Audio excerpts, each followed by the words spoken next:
Good morning. We'll start the regular Transportation Public Works Committee. It's the regular committee meeting January 6, 2015. I'm Councilmember Reich. I'll be chairing the committee, and I'm joined by Council Members Yang, Glidden, Palmisano, Bender, and Gordon. We are a full complement of the committee and can conduct its business. We have several agenda items that are on the consent. Anyone can pull them. I'll go through them, and then we will conduct the discussion part of the agenda. Item 1 is the Sentence to Serve program contract, and that's authorizing negotiation and execution of a contract with Hennepin County Sentence to Serve program to perform snow removal at bus stops, intersections, corners, turf maintenance, debris pickup, and other maintenance services for the Public Works Transportation Maintenance and Repair Division for a not to exceed contract amount of $75,000 over 3 years. This will be referred to the Ways and Means Committee. Item 2 is the Penn Avenue Street Reconstruction Project. Authorize an increase to the contract with Thomas & Sons Construction by $147,000 for revised contract total for $714,365.50 to allow for additional work required to complete the project. Funds are available with the existing project budget. This will also be referred to Ways and Means. Item 3 is the Penn East, and McKinley areas, Girard, Humboldt, and Avenue North Street Resurfacing Project.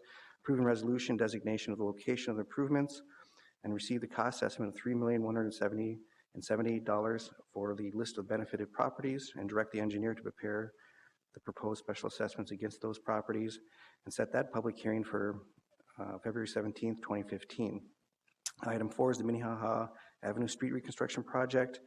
Approve that project layout, authorize with the negotiated properties to acquire easements and additional right-of-ways.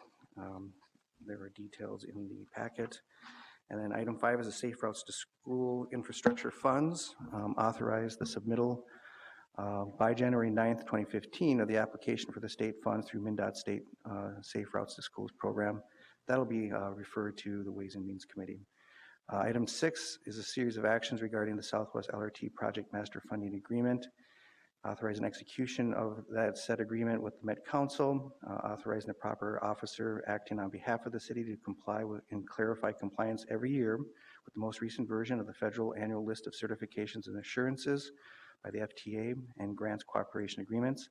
Authorize the Director of Public Works to be a representative of the city for purposes of signing the FTA certification and assurances and any other documents necessary to qualify to receive project funding for that project, and authorize the city attorney to sign any required legal certifications necessary to receive project funding for that project. That would be referred to Ways and Means.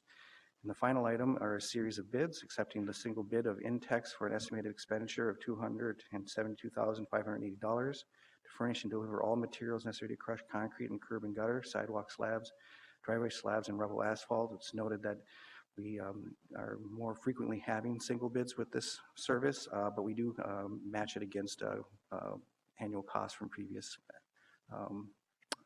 contracts, and it's consistent with that.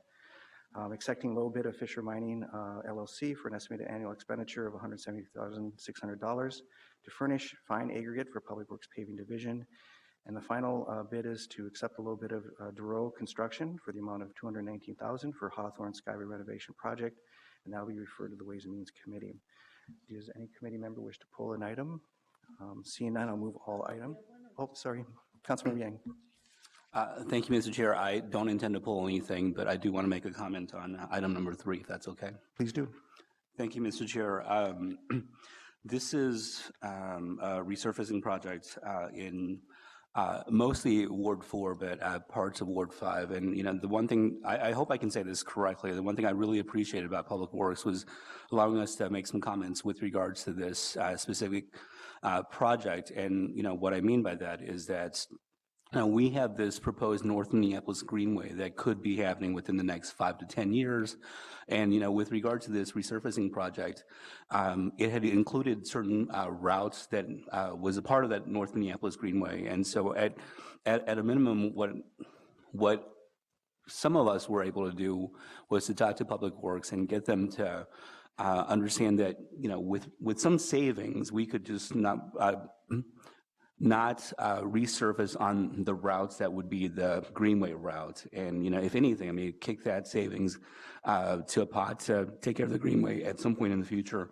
But, however we do that accounting stuff, I mean, what I wanted to say mostly was just that I really appreciated that Public Works did take out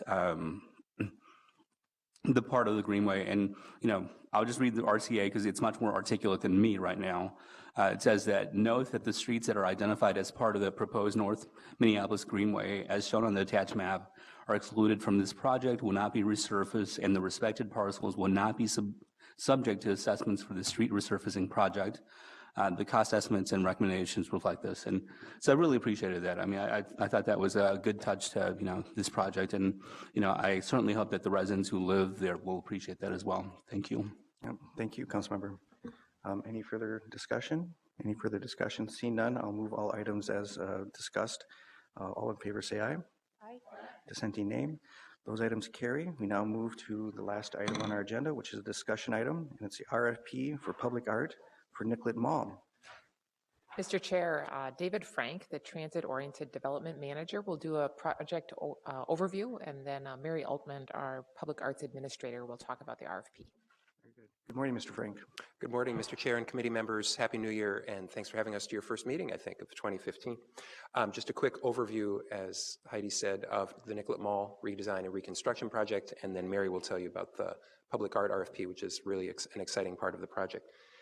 We last came to see you probably 6 months ago, and so we thought it was important for you to know what's happening with this key infrastructure project in downtown Minneapolis, and as well as answer any questions you have. So you're very familiar with our principles. We ran them by you before we put out our call for proposals for our design competition some year plus ago. Number one priority is pedestrians. Number two is greening. We've worked with existing businesses and with the property owners and downtown stakeholders, as well as our own city departments and divisions, to come up with what we think is a terrific design. We've had a series of milestones met with the help of some of you on the committee. We secured $21.5 million in state bonding in this last legislative session. That was matched by mayor proposed and council approved now, $3.5 million in the 2015 budget, so we're at $25 million. It's a $50 million project, and we're about to start the public outreach, as I'll describe in a minute, or answer questions for the remaining $25 million of property owner assessments. We have work to do on that, but we're very confident that we'll get there. And the most recent milestone is we completed schematic design in December, 1 month ago, and we are now doing our review of that schematic design. We're doing a series of cost estimates to make sure that we continue to be on budget and that we can afford all the fantastic features that everyone's excited about, including in this Saturday's editorial in the Star Tribune. We have been signing contracts with your concurrence. We have been doing pilot projects, including shown here just across Hennepin from the Central Library. There's a pilot project that's installed today, or was installed a few months ago when it was warm, of what's called resin-bound aggregate. This will be a key new material for Minneapolis installed on the mall, and so we wanted to test it out over winter, see how it performed. The idea is that stormwater can go through, but it's rigid and you can walk on it in heels or in a wheelchair or with a stroller or rollerblades, and so we want to try that out. So it's installed and you can go and see it and decide for yourself. We've hired a construction manager, SEH, who has great experience supervising Mark II and got great reviews for that. There have been other pilot projects as well, things like putting the cafe seating for the restaurants along the mall out by the curb. I'll talk more about that. And we're figuring out exactly how much things cost and exactly our construction sequencing.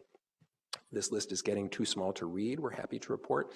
We've had something like 100 stakeholder meetings, everything from property owners to our own pedestrian advisory committee, our bicycle advisory committee, state council on people with disabilities, and on, property owners, and tried to incorporate much of their feedback into the designs as they exist today and going forward. Now that schematic design is complete, it's incorporated a survey of what exists on the ground as well as underground with the utilities. We've refined, as I say, the design ideas, incorporating feedback we've gotten from all those stakeholders, and we're almost ready to start design development. Just a quick reminder, the scope is from Washington to Grant, that's 12 blocks, typically 80 feet of right-of-way, but we are going building face to building face, which is sometimes more. I would say we're taking a pretty conservative approach towards relocating any utilities. We're only doing it where there's direct conflicts between the project or future streetcar that I can answer questions about if you're interested.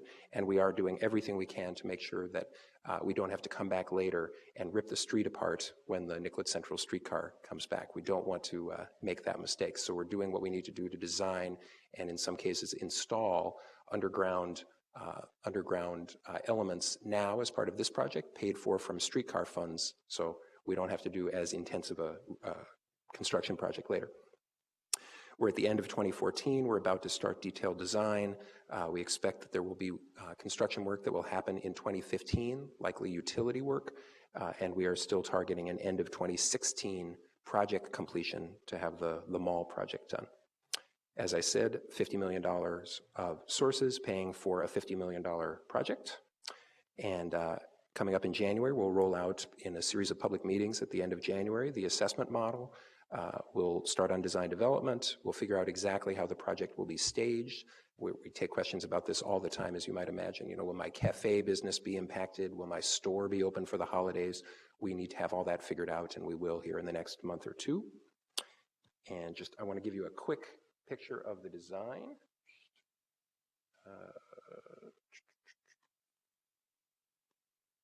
Not going to show you 81 slides, I promise. But there's been a lot of press about some of these design elements, and I just wanted to make sure that you see them here. You'll remember that the mall is divided into a series of zones, some much more intensive greening at the north end and the south end. Those are the Mississippi Woods and the Loring Woods. There's been a lot of press, and I'll show you a few images in just a moment, of the center between 6th and 8th. That's where you'll remember that there were those connections to the Skyway, now removed from the project. And then in blue here, the groves, that's where there's movable seating, incorporating cafe seating, and some moderately intensive landscaping. So moving from the north and the south, where it's more intensely green, to the very center where it's at its most urban, and transitioning through the groves area. Some reminders of what it looked like before: much more green, much more space for pedestrians, cafe seating. These are the stairways, the very distinctive picture, as I say, now removed from the project, and I'll show you what's there, and it's much better. We had a series of stakeholder meetings. The top issues we heard in every meeting: tell me about the transit stops. We had proposed moving them. Tell me about how much space I have for my patio. I want to make sure I have as much space as I do today. Tell us about lighting, and tell us about livability, meaning will the mall be safe? Will everyone feel comfortable to come here and use it after we're done investing? We heard, as I say, from almost 100% of the stakeholder groups when we had proposed moving the transit stops closer to the corners: why can't you leave them where they are? We thought we were just going to hear it from a few people. We heard it from everybody. So working together with Metro Transit, we have put the transit stops in the new plan where they are today. It works for the property owners, it works for the businesses, it works for transit customers, it works for Metro Transit. So we made that change. The shelters as they sit today and the shelters in the future will be a very different thing, and we've been working hard to make sure that they are both accommodating to transit customers and satisfy the needs of Metro Transit, while also being making the property owners and the businesses comfortable with how they are outside their buildings and their businesses as well. We have made almost everybody, in terms of the sidewalk cafes, happy. Almost everyone has the same amount of square footage or more for their outdoor cafes as they do today. And although we give permits for these each year, and we could in theory say, sorry, too bad, we've been doing all we can to make sure that everyone is happy. I mentioned McCormick and Schmick's has done a pilot where they took their cafe seating and moved it this summer away from the building and out towards the curb. They said that the main response they got from their customers and people stopping in is, why didn't you do this before? The people we stopped on the street said that this through walk zone, this is a key feature of the mall project, where next to the building is the pedestrian zone. This is from Access Minneapolis. This is how the mall was originally designed. The pedestrians we talked to as well said, this is so much better. I don't have to jog around the cafe. I'm not hitting lampposts and the like. We're working on the lighting. We're working on livability. I mentioned the resin-bound aggregate. Here it is being installed across from the library. I mostly want to show you these pictures in the middle, and then we can get to Mary. So between 6th and 8th, where the stairways and elevators and skyway connections were, we challenged the design team based on hearing a series of technical and political considerations that we just could not get beyond to come up with something that was even better. We said, you're the best urban design team in the world. We hired you for that reason. Come up with something that's better. Don't make us think, well, we wish we could have had that other thing. And they have. So they have come up with a scheme that has as much flexibility as possible, that introduces variety, that gives more things for more people to do more of the time. So here you can see on the two sides of the mall, between 6th and 8th, on one side it's called a light walk, and on the other side an art walk. And I'll show you just a little more about each one. First, the light walk. It's an overhead reflective series of fins, so that as you walk towards it, or as you see it from above, you can see reflections in it, yourself sometimes. And it will be incorporated with a series of LED lights, so that overhead at night, for instance, it could be a starry night, it could be the northern lights, that might happen once a week, and you might say, let's go down and watch that. And of course, you can see it from above as well. There's room underneath for the farmer's market. It's been specifically designed so that the tents, you can see them on the other side of the street, will fit underneath this feature so that things can be moved around. There's nothing fixed under here. One concern we heard a lot about those stairways was they're not flexible at all. If we decide that we forgot something, or 5 years from now the function of the mall has changed, there's no flexibility to that. This is as flexible as possible, except for these poles supporting the overhead fins. There's nothing fixed underneath. On the other side, an art walk, and of course we're here about art today, with overhead lanterns, a row of trees, movable features, again for flexibility, and lots of opportunities for art. We have been speaking with property owners about their redevelopment plans, as well as about their willingness to incorporate art either into their buildings or next to their buildings. Mary will describe this more, just some examples.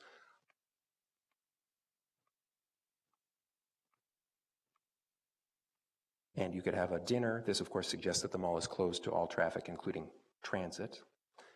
You could have bocce. We've been trying to come up with activities that are long and narrow so that they would fit on the street. Things like curling or things like ice sculpture, speaking of the mayor and council member Quincy. I will stop there. Mary's here to tell you about the request we have for you today about putting out an RFP for public art, and then we're both here for questions. Thank you.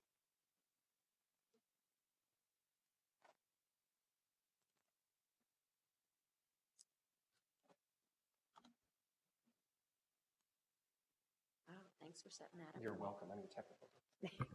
Good morning. I'm really happy to be here to talk about the Nicollet Mall Public Art Project. As David said, we're here before you today to ask your permission to issue an RFP for 4 public art commissions. Before talking about that, though, I just want to give you a little context about all of our plans for public art for Nicollet Mall. I did hit down. This one. Public art has been part of the mall since the Halprin design in the 1960s, and actually the sculpture clock that's currently on the mall dates from back in those days. There are currently 16 works on the mall. About half are owned by the city and half are privately owned. Of the privately owned pieces, about half of those are in the public right-of-way. Some of the artworks have multiple locations, including the manhole covers, which are currently at 80 locations, which means we have public art at a total of 109 locations on the mall right now. So it's the largest collection that the city owns, and next to the Sculpture Garden, the largest public art collection in the city. The Nicollet Mall project includes 2 public art projects. One is related to what we're going to do with the existing works, and one is connected to new works. And then in each of those 2 categories are 2 different tracks, the city track and the private track. So we have to decide what to do with the city works and what to do with the private works. And then we will be doing city commissions, and we anticipate also that there might be some new private commissions. All of this work will be guided by the public art goals, which are in city adopted policy. There are community goals, artistic goals, and resource-related goals. And of course, it will all be tied to the overall purpose for public art in the city, which is to integrate the public art into the planning we do, the services, the design, and the infrastructure. So integration is a key emphasis. So these are some images of the current collection out on the mall, and I just want to briefly talk to you about our plans for that, because we will be coming back to you in March with some recommendations from the Arts Commission about which works to retain on the new mall. So there are 8 works that are currently owned by the city. We are in the middle of the process of deciding what to do with those works. We began this fall with some comprehensive research about those works, including we did on-street interviews in front of every single artwork to get the public's viewpoint. We had an art conservator do a condition assessment of every artwork and project future maintenance costs for us. And we also, because we don't have very good files on the existing works, we hired somebody to do some research on those existing works, interview the artists who are living, document information about those artists' careers, and also create an archive for us for these works. And then we also had them all photo documented. We currently have 3 reports: the survey report, the condition assessment report, and the artistic significance report. And those are this month being reviewed by the staff, both at the city and the downtown council and the DID, but also by the design team. And we're getting their comments on these artworks and what they'd like to see happen with these artworks. And then next month, those reports will be going to the Arts Commission and the Public Art Advisory Panel. And then in March, we will be bringing their recommendation to you as to which works to retain. So, and then the list of works to retain will go to the design team, and they will develop the plans for integrating those works into the new design and work with the artists. And we think probably next fall we'll start to remove the works from the mall for construction. So in thinking about the new commissions, we looked to the current collection and really what are the strengths of the current collection and the gaps. And I'm not going to go over all of these, but what we heard from the public was that they really liked how the current works connect to the theme of Minnesota and to the theme of nature. But also one thing you might not know is that the current collection includes works by some of the most significant public artists in this region, and also some of the most significant artists of color in this region, including George Morrison, a really important Native American artist, Kinji Akagawa, and Seitu Jones, and Tacumba Aiken. The gaps in the collection is that the collection does not have really a signature work, a work that is a draw to the mall. There was an attempt in 1990 to create that, and an ice fountain was commissioned that was then decommissioned about 6 or 7 years ago by the city because it never really functioned, and it was also a safety issue because it sprayed ice on the mall. But the gaps in the collection are, of course, the current collection was created for kind of the mauve and teal design of the current mall, but also all of the artists on who are represented on the mall today are either grandparents or a couple are even deceased. And so the current collection doesn't include works by contemporary and emerging artists, and we see that as a real opportunity for this next phase of the project. So these are the proposed 4 artist opportunities for new commissions. And this process will be concurrent with the process of deciding what to do with the current works on the mall. So the first one is to really work with a team of local and emerging artists to create works on the mall. And we've identified the lanterns that David showed you between 6th and 8th as the opportunity for those artists. And so we're first going out to select a team leader, an experienced artist to mentor and work with emerging artists to design those lanterns. The second one is to create a large-scale iconic work that could be a draw to the mall. The third one is really connected to our main focus in public art for the city, which is to do an integrated piece and to bring an artist on board to work with the design team to design one of the other key features that they've put out on the mall, like the theater and the round that would be in front of the library. And then the final commission is to bring an artist on board who would really curate all of these works and work with the design team to make sure both the old works and the new works are well integrated into the design, and that the artist's intents are honored, and that the meaning of the artworks is really celebrated. So that's the commissioning process. There's just the Public Art Committee that we're creating for this is based on the makeup that is identified in city policy, so it includes these types of folks. And we're in the process of just convening them, and they will select the artists, and they will also work with the artists on design development. And then I just wanted to mention briefly before we go back and talk about the commissions that we also have a similar track for the privately owned works on the mall. We have 4 privately owned works in the right-of-way, and so we are currently working with those private property owners to figure out what they want to do with the works that they own on the mall, and how to, if they want to keep them on the mall, how to best integrate them into the new design. So that's the overall plan for public art for the mall. But as you know, we are here today to ask you for your permission to issue the RFP for these 4 commission opportunities. Are there any questions per the presentation? Any questions?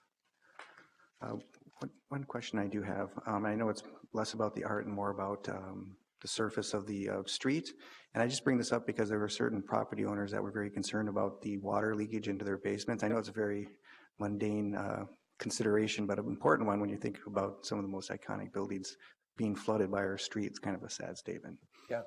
Mr. Chair, thanks for the question. We have heard that. As we understand the history, and Mike is here, Mike Kennedy's here, and could correct me if I get this wrong, it was an elective opportunity when the mall was last reconstructed some 25 years ago to waterproof the private property owners' areaways. And some owners chose to do that waterproofing, and they have largely not had leakage. And some owners chose not to take advantage of that opportunity, and those largely correspond to the owners who have had leakage.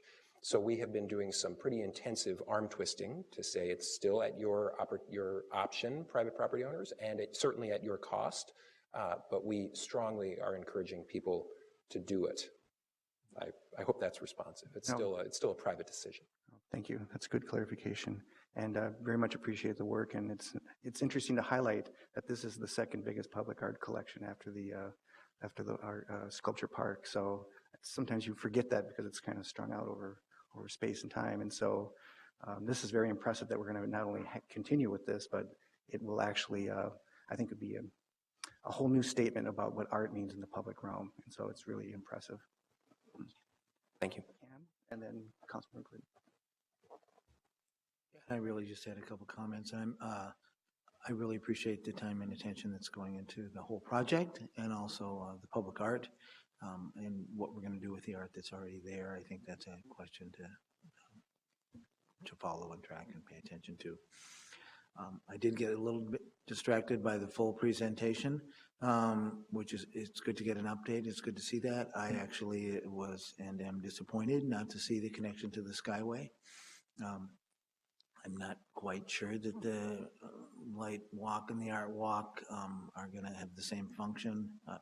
Looking at the light walk, it's the kind of thing I could see us deciding to take out in 20 years, wondering why we have these old poles sticking out of the sidewalk and all that. So it could be really cool, though, and appeal to a lot of people. But I'm wondering if there were thoughts of any other way of connecting to the Skyway. Because when I saw the connection to the Skyway, I could see that at lunchtime downtown, people just pouring out onto the mall, coming out of the office towers, and it would really get a lot of use and really offered a potential to kind of bridge that divide between the street life and our Skyway life that we kind of have downtown. And if you want to respond, you can do that. And then I had one more thing I wanted to make a comment on. Mr. Chair, Councilmember Gordon, this is a feature that unfortunately, quickly became the signature of the project. We have all long wrestled with how do we better integrate this unusual second floor condition we have with street life. Some things that I read say we don't really have enough people to split between 2 levels and expect the vitality that we would all like to happen at street level, especially on a day like today. We worked really, really hard to make this happen. Just want to make sure you know that. Because the skyways are private, we would need, among other things, we would need permission from private property owners to make those connections. And so there were quite a few issues we just could not figure out to make that happen. There were quite a few logistical and operational and maintenance and legal issues, I should mention, that we tried with great assistance from many city staff and outside help to try to figure out, and we just could not get there. We could not get it to line up so that we could make it happen. I would say that it would be really cool. I would say that instead, among the things we're working on are the visual connections you saw just quickly, where as you pass over this section of the mall, you'll be able to look down and see these features and interact visually. I get it, not as good. You can't go up and down. The other thing is there are existing physical connections not 10 feet inside some of these buildings that the public is welcome to use. And so as part of the project, we have several line items for wayfinding and signage and other kinds of features to help the public understand there's an elevator and a beautiful stair just inside here. If you want to go up and down, here's how you should do it. I get it. I still take heat at the breakfast table about this one. Actually, that probably points us to maybe a future issue to deal with is who actually gets to control the skyways, and do we have the right solution right now? Because I know there's parts sometimes that get closed earlier than other parts, and who's in charge of security. It comes up at various meetings, so that's, I guess, something to take up later. The other thing I was curious about was the bus shelters. The one that you showed us looked pretty minimal. It had one wall. I know that it can get very cold at bus shelters. I think at some of the light rail stations, they're much more protected, and it really offers a better experience for the transit user. Are all of the bus shelters going to be that minimal? Are there some that will be designated to have more protection than that? And is there a chance to maybe enhance some of them? When we talk about what's BRT and what isn't and other things, stations become a very important consideration in stops. Mr. Chair, Councilmember Gordon, what you saw is, as I went by it quickly, is an early representation for a very, very minimalist approach to transit shelters on the mall. So among others, it's not only property owners who would often prefer that they look more minimal and be all glass and fade away. We have also been speaking to Metro Transit, to their operations and maintenance people, their facilities people, as well as to the BRT project office for their experience based on how many transit customers at a given stop at peak periods of day, how large should it be, and what are the features that it should have. Things like, is it glass, and how far down does it go? Is there space underneath, where on a day like today you might wish that there weren't space underneath so the wind can't come through. So you will see soon something that is more robust, might still have a fair amount of glass to it, but it will, I think, offer more protection than what you saw quickly in the presentation. Well, I appreciate that, and I think it's important that we look at the uses of the stops. I know out on Marquette and Second, certain times of the day, it seems like there's 50 people, 75 people sometimes lined up. So some of the stops can be very busy, and a lot of people use them. So I'm glad that we'll be looking at that further. Councilmember Glidden? So a couple of things. One is, I was curious, since there was this mention of gathering information on the existing public art and trying to have a better, I guess, library of what that is existing. If there's going to be any way that those public art pieces, the existing, not just the new, are somehow made more apparent to the to the person who walks along the Nicollet Mall, either through signage or other methods, so that we can understand the array of public art in the mall.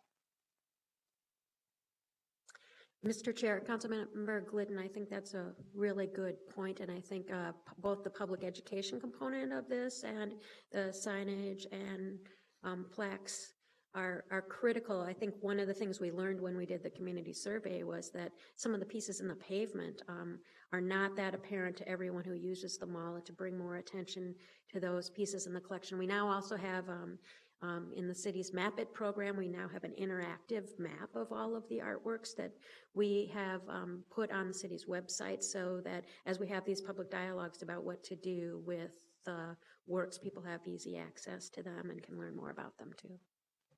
Okay.